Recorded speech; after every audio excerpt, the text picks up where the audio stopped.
女人第一次尝试不穿内裤跟情人在泳池里嬉戏，却被老公看在眼里。老太却没有当场揭穿妻子的行为，而是不声不响地走进酒店的房间。可当她看到床上凌乱的床单时，直接就傻眼了，这让老太心中极度的不舒服。而此时的女人却毫无察觉丈夫来过酒店，这也成了她噩梦的开始。到了晚上，意犹未尽的女人急匆匆赶回家中，原以为家中一片黑暗，空无一人。然而出乎意料的是，老太竟站在黑暗的角落里叫住了她。女人看到丈夫的那一刻，一股莫名的紧张感笼罩全身，她迅速调整情绪，试图以最自然的方式给老公一个拥抱。老太问妻子今天都去了哪里，妻子却满嘴谎言地应付着她。深爱着女人的老太亲了一下妻子 I love you。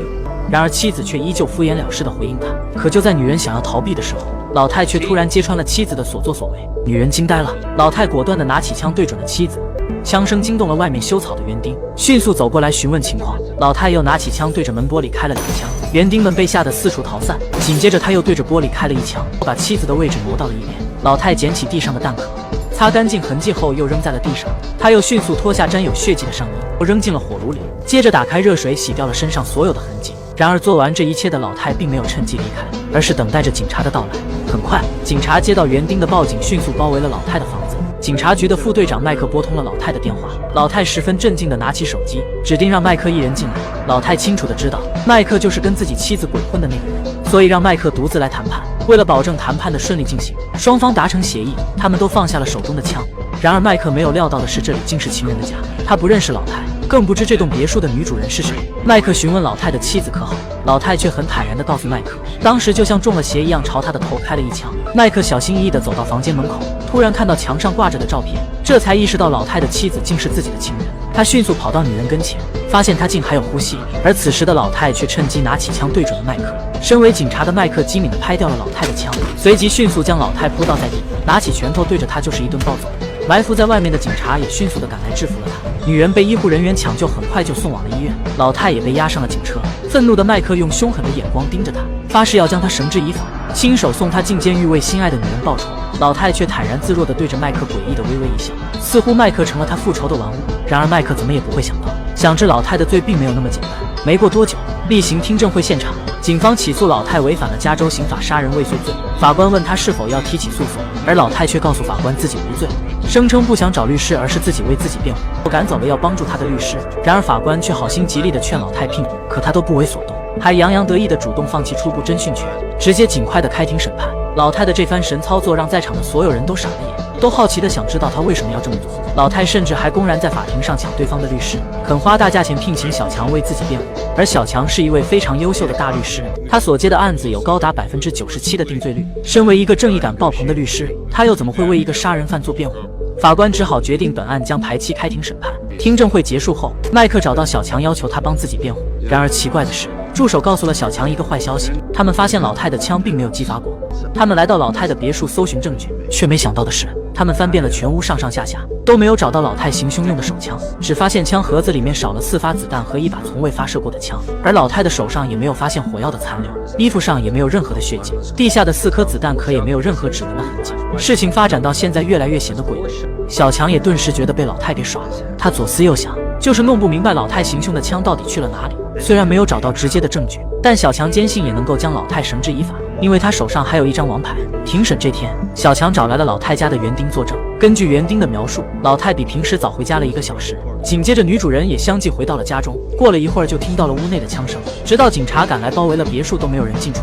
显然，这些证词并不能将老太定罪。接着，医生作证说，子弹贯穿了女人的大脑，卡在了大脑右上侧和头骨之间，伤害程度非常严重，导致无法挽救。小强却说，造成这种伤害的人是蓄意谋杀。然而对于小强的说法，老太却满不在乎，继续不停地在纸上画着什么。小强继续询问第3个证人麦克，麦克说老太自己承认杀了自己的妻子，当时就好像中了邪一样，朝他的头开了1枪。而此时的老太却突然提出了抗议，他接下来说的一番话却让众人目瞪口呆。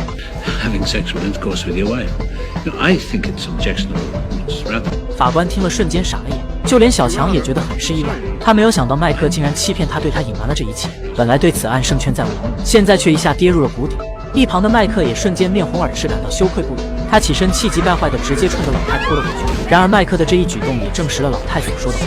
小强两眼直勾勾的看着老太，这才意识到眼前的这个人不好对付。由于突发事件，法官决定暂时休庭，延期再审。这就意味着等下次庭审之前再找不到证据，那么老太就会无罪释放。此事过后，麦克为了躲避记者的采访，让老婆带着孩子回了娘家，而自己却独自待在家里不敢出门。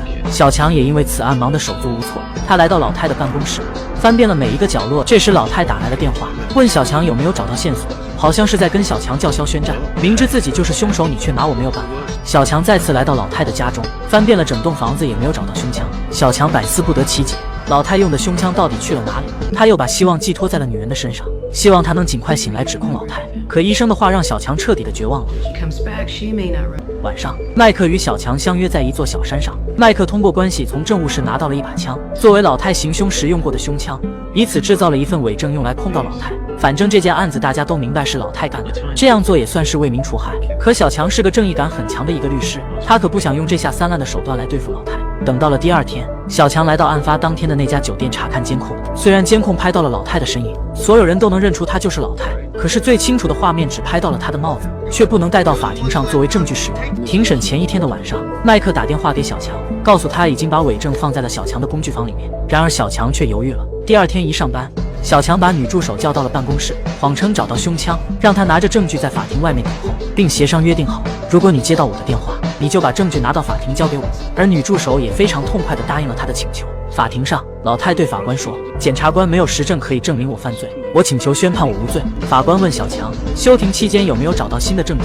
小强有些举棋不定，他想了想，接着拿起手机想要打电话给女助手。女助手也在法庭外面等待着，她犹豫了许久，可是律师的职业操守驱使着她，最终还是放下了手机，站起身来。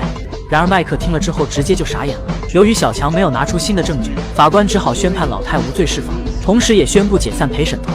满脸得意的老太临走前还不忘对着小强嘲讽了几句。绝望的麦克一脸茫然地走出了法庭，小强的女友也打来电话安慰着他。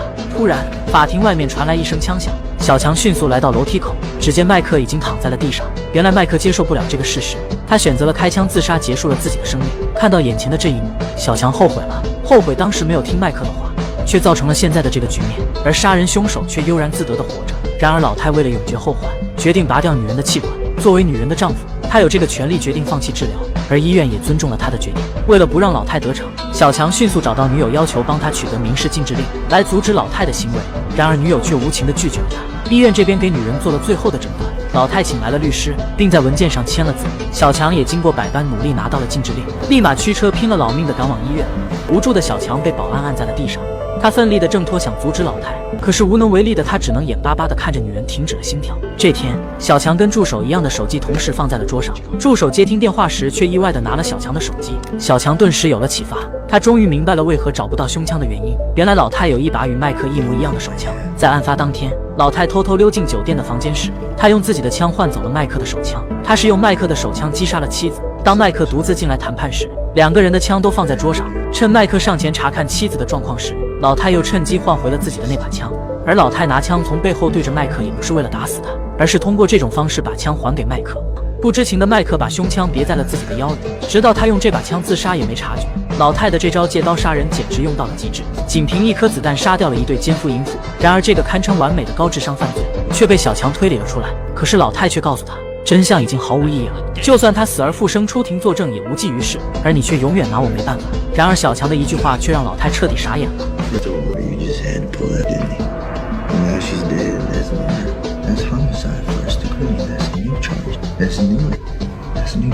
老太万万没有想到，小强居然用他拔掉妻子的气管利用，以谋杀罪将他再次告上了法庭。